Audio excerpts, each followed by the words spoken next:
Hey guys, Zane here with another one-take review, and today I want to talk about the Lonnie, Liston, Smith, and the Cosmic Echoes album, Cosmic Funk.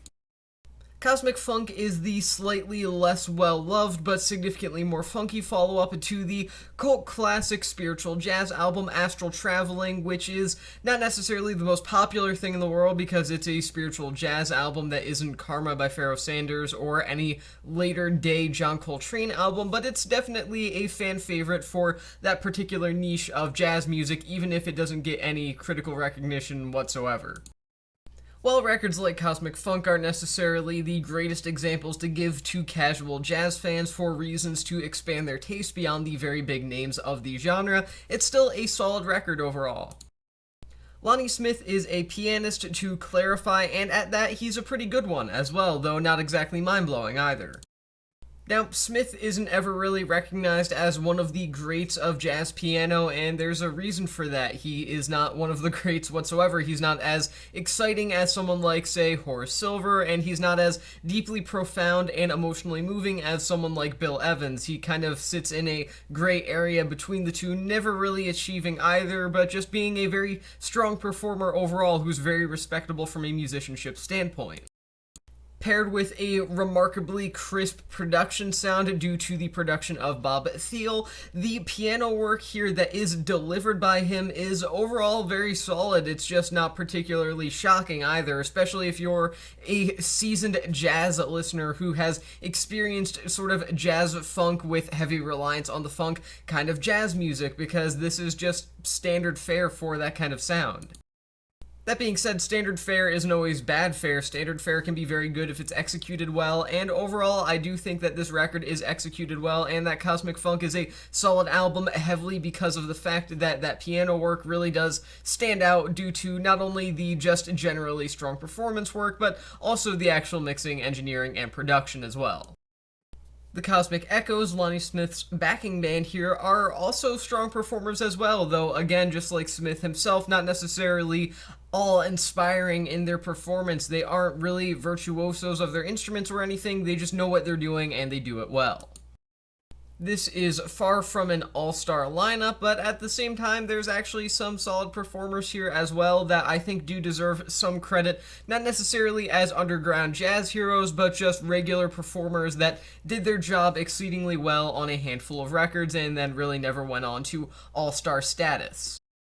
For example, you have drummer Art Gore, whose really only other major notable appearance on a jazz record is actually Lester Young's fairly well-liked Lawrence of Newark album, though that isn't super famous either, and you kind of see where this is going. Underground, cult favorite-ish kind of records that these people perform on that really don't go anywhere in terms of sort of significance in musical history, but nonetheless, back to the actual performance, Gore is a solid drummer. He keeps time extraordinarily well, and he's somewhat mesmerizing as well when he heavily relies on these percussion-based interludes on the record that kind of define a bit of a mystical sound. Meanwhile, George Barron is a reasonably respectable saxophone player, and Al Anderson holds down things pretty steadily on the bass. While you musically won't have your socks blown off listening to Cosmic Funk, the band that's performing here may at least give you reason to remove your shoes, at least, maybe? Again, I say maybe because there's nothing really fantastic here, and theoretically from an instrumental and compositional standpoint, there's nothing for me to talk about, as really everything that relies on here in terms of actual excellence is performances, and not so much what's actually being performed, but the performances themselves, and while I wouldn't exactly call them impassioned, they are dedicated to performing this record well, and in turn, Cosmic Funk is just executed very strongly and very respectably. The main flaw here that truly holds this album back, however, has nothing to do with the instrumental performances, but rather it's the vocal performances from Donald Smith, the brother of the man that actually leads this band. That's right, Lonnie Smith has a brother, Donald, and he sings on this record, the vast majority of it actually turning this into a sort of mixture of vocal jazz and funky kind of jazz fusion, and frankly, it's just not good. Now, I have nothing against vocal jazz funk. In fact, I actually think that it's two separate styles of jazz that don't really get combined together often enough. I mean, vocal jazz is generally this very smooth, chill kind of sound, and jazz funk is, well, jazz and funk being put together, and most often than not, instrumental. However, Donald Smith has the voice of a warbling lounge singer, which ultimately retracts his effectiveness in terms of his role on the album. Cosmic Funk would be such a strong record if it weren't just for the fact that he sings on this album. His voice is on here, it's put to the wax, and it just does not sound good in any context, in any scenario. He never really manages to pull off anything entertaining, and for the most part, he is the weakest link by far on the entirety of this album.